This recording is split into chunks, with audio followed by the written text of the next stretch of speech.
How does a healthy 39-year-old man die silently in his own bed, with no signs of struggle, no history of illness, and no warning at all? That question would soon haunt the quiet town of Kamas, Utah. In the early hours of March 4th, 2022, Kamas was asleep. This was a town where life moved slowly, where people knew each other by name, and where serious crime was almost unheard of. On the outskirts of town, a well-kept house on Willow Court sat in the darkness. Accent lights framed the exterior. Inside, only a single lamp was still on. At 3:22 a.m., emergency services received a call. A woman's voice came through the line, unsteady and shaken. She told the dispatcher that her husband was not breathing.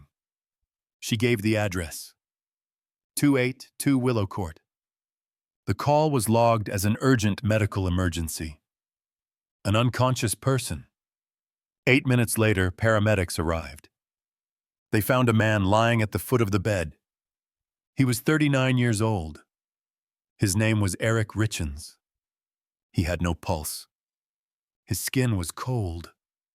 Resuscitation attempts were made, but they failed. At 3:36 a.m., Eric Richens was pronounced dead at the scene. The house told no story of violence. There were no signs of a struggle. No overturned furniture. No broken objects. Nothing appeared out of place. To the first responders, everything pointed toward a sudden and tragic cardiac event. A healthy man, taken without warning in the middle of the night. An unexpected loss. A devastating accident. That was how the case was recorded. At least at first. Eric Richens was not someone people expected to die suddenly. He was known in Kamas as dependable, disciplined, and physically strong. He ran a successful construction and stonemasonry business. He hunted, traveled, and worked long hours. He was a father of 3 young boys, and by all accounts, a man who planned carefully and lived methodically. Nothing about his life suggested collapse. His wife, Corey Richens, told authorities that the evening before had been calm. She said they had spent time together in their bedroom, talking about the future. She prepared him a drink. Later, she claimed, one of their sons woke up from a nightmare. Corey said she went to comfort him and fell asleep beside him. When she returned to the bedroom hours later, Eric was on the floor, unresponsive. Her explanation was simple. It sounded plausible. And in a town like Kamas, no one had a reason to doubt it. But deaths that appear simple sometimes hide complex truths. When Eric's body was sent for examination, the assumption of natural causes began to unravel. The toxicology report revealed something that should never have been there. A substance powerful enough to shut down the human body within minutes. A substance that does not appear by accident. What initially looked like a quiet medical tragedy would soon become the center of a criminal investigation.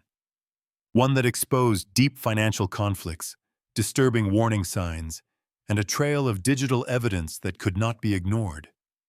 This is the story of Eric Richens, a story that begins with a single question and ends with an answer that no one in Kamas was prepared to face. Kamas, Utah, is the kind of town people move to when they want safety, predictability, and peace. With a population of just over 2,500 residents, it has one main street, a handful of local businesses, several schools, and a church that becomes the social center every Sunday morning. In Kamas, doors are often left unlocked during the day. Children ride bikes freely through neighborhoods. News travels fast even when it is minor. And when tragedy strikes, it does not stay private for long. The house on Willow Court stood slightly apart from the rest. It was larger than most, carefully maintained, with a wide driveway, trimmed lawn, and large windows that caught the mountain light in the late afternoon. To neighbors, it represented success. A family doing well? A life that had come together exactly as it was supposed to. Eric Richens, the man found dead inside that house, was known throughout the area as reliable and disciplined. Born in 1982, Eric grew up in Utah in a family that valued hard work. His parents, Gene and Linda Richens, remember him as a boy who took responsibility seriously from an early age. He spent much of his childhood helping his father, learning how to fix things, how to work with his hands, and how to follow through on commitments. After graduating from high school, Eric attended the University of Utah, where he studied construction and business. Instead of working under an established company, he chose to build something of his own. He launched a stonemasonry and construction business that gradually expanded across the region. Eric was not the kind of owner who stayed behind a desk. He visited job sites personally, oversaw materials, and often worked alongside his crew. Clients described him as punctual, detail-oriented, and honest. In an industry where trust mattered, his reputation was solid. Outside of work, hunting played a central role in Eric's life. He traveled frequently, going on hunting trips to Canada, Mexico, and even Africa. His office and home displayed trophies, photographs, and souvenirs from those expeditions. To Eric, hunting was not about display. According to friends, it was about focus, patience, and self-discipline. It was how he stayed grounded. In 2005, Eric married his first wife, Julie. The couple built a quiet life together, but it was cut short in 2011 when Julie was killed in a car accident. She had been stopped at a red light when her vehicle was struck by a pickup truck. The loss deeply affected Eric. Those close to him said he withdrew for a long time and rarely spoke about the accident. The tragedy left a permanent mark, but it did not define him. 2 years later, Eric met Eric Richens. Corey was confident, energetic, and ambitious. She had grown up in Utah and pursued higher education, earning a degree in health services before completing a master's degree in human resource management. Early in her career, she worked in healthcare administration, focusing on staff training and organizational systems. Colleagues described her as driven and competitive, someone who wanted to move forward quickly. Eventually, Corey decided healthcare would not give her the financial independence she wanted. She experimented with small business ventures before transitioning into real estate. Over time, she founded K. Richens Realty and began specializing in high-end homes in the Park City area, about 20 minutes from Camas. In professional settings, Corey projected confidence and control. She marketed herself as a self-made entrepreneur, someone who could operate independently and compete in a demanding market. Eric and Corey married in 2013. Together, they had 3 sons, Carter, Ashton, and Weston. To the outside world, their family appeared stable and successful. Eric worked long hours but made a point of being home in the evenings. Corey balanced her real estate work with parenting. Neighbors remembered seeing the boys playing in the yard, Eric fixing vehicles or equipment, and Corey talking on the phone about listings and deals. Family photos showed smiling faces, holidays, and vacations. Nothing about the Richens household suggested crisis. Financially, the family seemed secure. They owned a home, maintained multiple vehicles, and had steady income streams. Eric was careful with money. He believed in planning ahead, avoiding unnecessary debt, and maintaining control over finances. He was not impulsive. He did not gamble on uncertain outcomes. His approach was methodical. Corey, however, viewed success differently. While Eric focused on stability, Corey focused on expansion. She was constantly pursuing new investments, flipping properties, and leveraging credit to fund larger projects. To her, financial growth required bold decisions. Risk was not something to avoid. It was something to manage. At first, these differences were not visible to those around them. Couples argue. Businesses have ups and downs. From the outside, the Richens family continued to function smoothly. Corey remained active on social media, sharing professional achievements and family moments. Eric remained steady and reserved, the dependable figure people had always known. But beneath that surface, tension was quietly building. The house on Willow Court, once a symbol of stability, was becoming a place where opposing values collided. Trust was being tested. Control was being challenged. And choices were being made that would eventually carry irreversible consequences. To the town of Camas, Eric Richens was a respected contractor, a devoted father, and a man who lived by routine and responsibility. That image made his sudden death all the more difficult to accept, because men like Eric do not simply collapse without warning. And as investigators would soon discover, the story of his death could not be explained by appearances alone.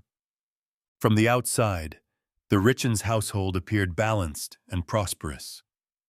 But inside the marriage, two fundamentally different views of money, control, and the future were quietly colliding. Eric Richens believed in structure. He earned before spending, avoided unnecessary debt, and planned several steps ahead. His construction business required discipline and long-term thinking. One bad decision could ripple through an entire year of projects. For Eric, financial stability was not just practical. It was a form of responsibility, especially as a father of three. Corey Richens viewed money differently. To her, financial growth demanded momentum. She believed that expansion required bold moves, aggressive investments, and constant reinvention. In real estate, hesitation meant losing opportunities. Corey was not afraid of debt. She saw leverage as a tool, not a threat. The faster she moved, the closer she believed she would get to financial independence and professional recognition. At first, these opposing philosophies existed side by side. Eric focused on his company. Corey focused on her listings. But as Corey's ambitions grew, so did the financial strain on their marriage. By late 2021, Eric discovered that large sums of money had been withdrawn from their joint accounts without his knowledge. Court records would later show that the total exceeded $200,000. Corey had also accessed a home equity line of credit tied to their house, using it to fund personal expenses and speculative investments. To Corey, these were business decisions. To Eric, they were a breach of trust. Arguments became more frequent. According to people close to Eric, he felt blindsided and increasingly uneasy. He confronted Corey about the spending. She defended herself, insisting that these risks were necessary if they wanted to move forward. Eric disagreed. He did not want growth at the cost of security. The tension reached a critical point over a property in Park City. Corey had her eye on a luxury home valued at approximately $2 million. She described it as a cornerstone investment, something that would elevate her real estate portfolio and establish her as a serious player in the high-end market. Eric saw it as reckless. The numbers did not add up in his view. The debt exposure was too high. The risk was unnecessary. For Eric, the Park City home symbolized everything he feared about Corey's approach to money. For Corey, his refusal represented an obstacle standing in the way of her vision. But financial conflict was not the only warning sign. In hindsight, there were moments that now read less like coincidence and more like escalation. During a trip to Greece, Eric suddenly became violently ill after consuming a drink Corey had prepared for him. The symptoms came on quickly. severe nausea, weakness, dizziness. He required medical attention. Doctors were unable to give a definitive diagnosis and suggested severe food poisoning. At the time, the incident was dismissed as an unfortunate travel mishap. Eric was not convinced. A few months later, on February 14th, 2022, Valentine's Day, another incident occurred. Corey prepared Eric a sandwich. After taking a single bite, Eric felt an immediate reaction. His face went numb. His breathing became difficult. His body felt unresponsive. Eric carried an epinephrine pen due to known allergies, and using it likely saved his life. This time, he did not dismiss what happened. Eric confided in his business partner and his sister.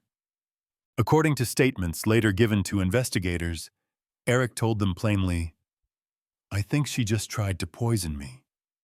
He did not say it as a joke. He said it with fear. Despite that fear, Eric did not contact law enforcement. Those close to him would later explain why. Eric did not want to destroy his family. He did not want public scandal. Most of all, he did not want to put his 3 sons through a bitter divorce or criminal investigation. He believed that if he could quietly regain control of his finances and protect himself, the situation might stabilize. In response, Eric took decisive steps. He changed critical financial documents that had previously been under Corey's control. He removed her as the beneficiary from his life insurance policies and named his sister instead. He altered his will.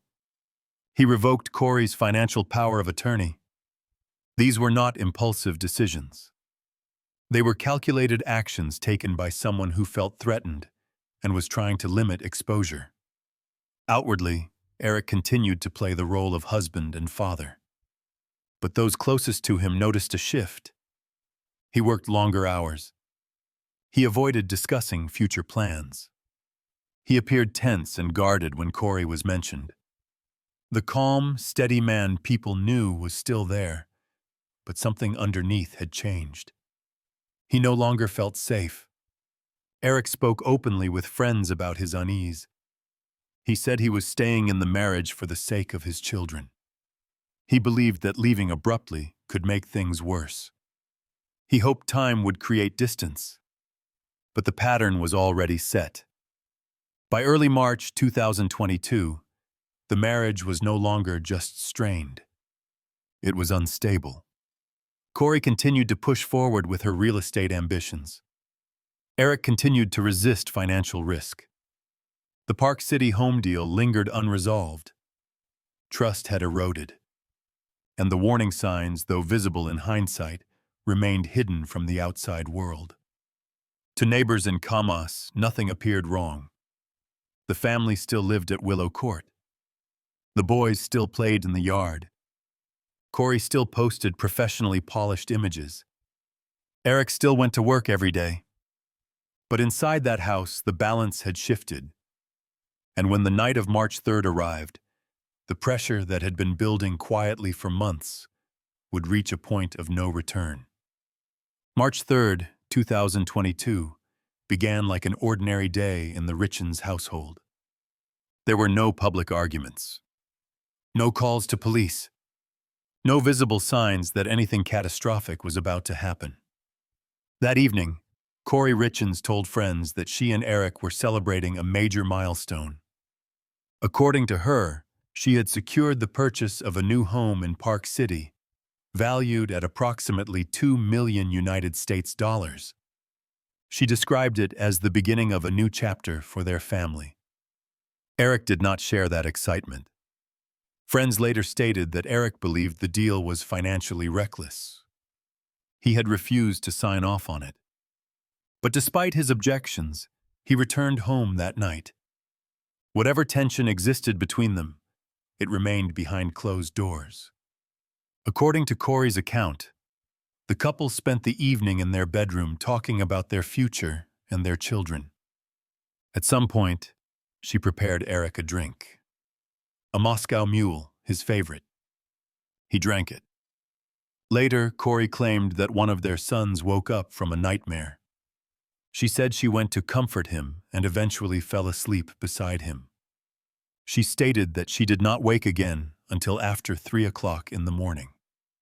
When she returned to the bedroom, she said, "Eric was on the floor, unresponsive." At 3:22 a.m., she called emergency services. Paramedics arrived within minutes. Eric Richens was pronounced dead at the scene.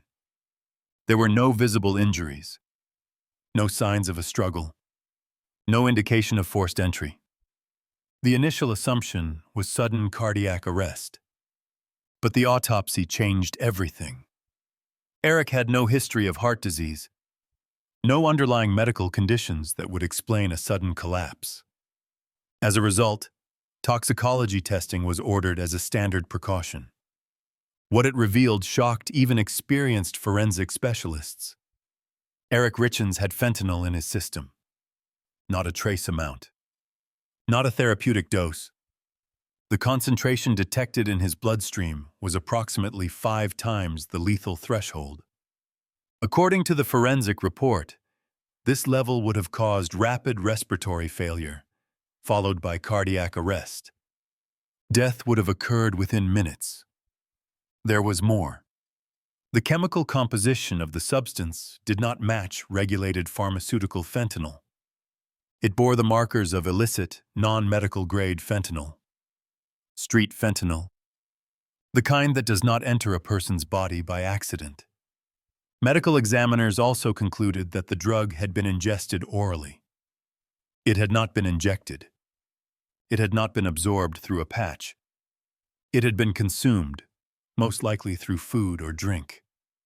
Investigators now had a clear question. Who had access to Eric's food and drinks that night? The answer pointed in only one direction. As the investigation intensified, detectives began reconstructing the hours leading up to Eric's death. Corey Richens had claimed she fell asleep next to her son and left her phone in the bedroom. Digital forensic analysis told a different story. Phone records showed that Corey's device was unlocked more than 10 times between midnight and 3 a.m. during the window when Eric was believed to have died. Messages were sent and deleted. Some were permanently erased. This activity directly contradicted her statement that she was asleep. With a court order, investigators accessed Corey's phone backups. What they found shifted the case from suspicion to structure. The data revealed a series of messages between Corey and a woman identified in court documents as SL. According to investigators, SL had access to prescription medications. The conversation dated back to late 2021. In one message, Corey wrote, "I need some painkillers for an investor." Weeks later, she sent another message. "I need something stronger. Michael Jackson stuff." And to investigators, that phrase stood out immediately. Michael Jackson stuff is commonly used slang for powerful opioids, particularly fentanyl. Financial records supported the messages. 2 separate transfers of $900 were made from Corey's personal account to SL. One in December 2021. Another in mid-February 2022. Neither transfer included a description. When questioned, SL admitted to providing Corey with pills and powder. She claimed she did not fully understand the nature or potency of the substance she was handing over. The timeline aligned with alarming precision. After the first transfer, Eric became severely ill during the trip to Greece. After the second, the Valentine's Day sandwich incident nearly killed him. Days after the final exchange, Eric was dead. Investigators concluded that this pattern was not accidental. Corey's behavior following Eric's death further deepened suspicion. The day after he died, she contacted a locksmith to open the family safe. She told the technician there were important documents inside. The locksmith later described her as anxious and impatient. Investigators discovered that Eric had recently changed the safe's access code, effectively locking Corey out. Within weeks, Corey moved forward with paperwork to finalize the Park City property purchase. The same deal Eric had refused to approve was completed under her name. Almost immediately, the property was listed for resale at $3.5 million United States dollars. Her digital footprint revealed additional red flags. Recovered browser data showed searches related to lethal doses of fentanyl, overdose symptoms, and whether poison could be detected after cremation. Although many searches had been deleted, enough fragments remained to establish intent. For nearly a year, Corey Richens remained publicly untouchable. She was viewed as a grieving widow, raising 3 sons alone. She accepted condolences. She spoke calmly about loss. And in March 2023, she released a children's book titled Are You With Me? The book told the story of a young boy coping with the death of his father.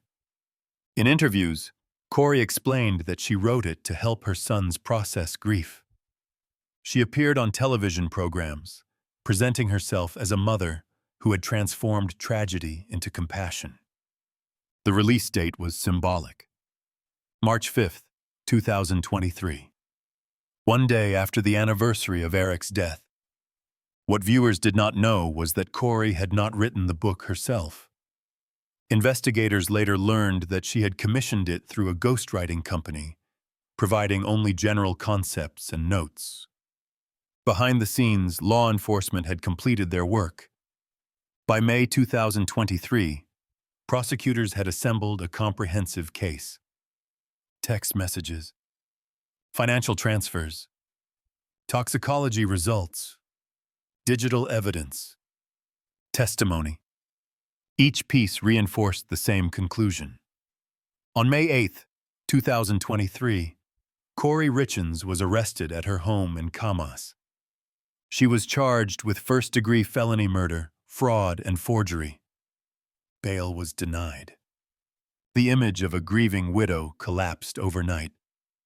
The town of Camas was left to confront a reality it never expected. A death that once seemed natural had been reclassified as deliberate. A family that appeared perfect was now defined by accusation. And the story was no longer about an unexplained loss. It was about whether justice would catch up to a crime hidden in plain sight. The town of Camas has not been the same since the death of Eric Richens. What once appeared to be a sudden medical tragedy has become one of the most unsettling criminal cases in recent memory.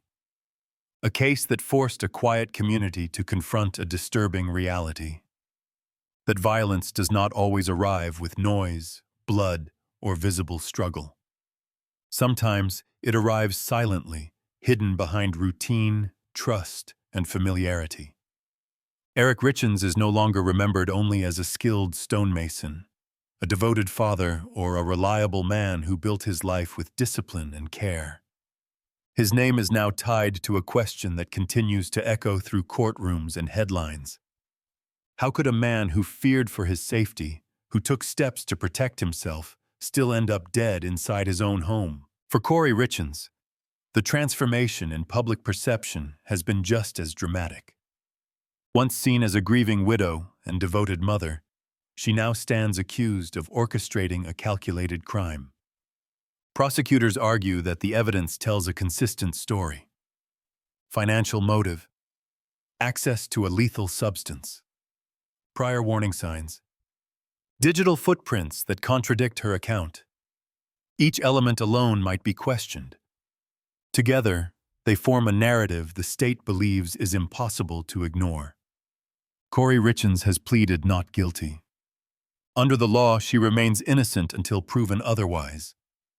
Her defense maintains that the case is built on circumstantial evidence and interpretation. The trial will ultimately decide her fate. But regardless of the verdict, the damage is already irreversible. Eric's construction business has shut down. The house on Willow Court no longer belongs to the family.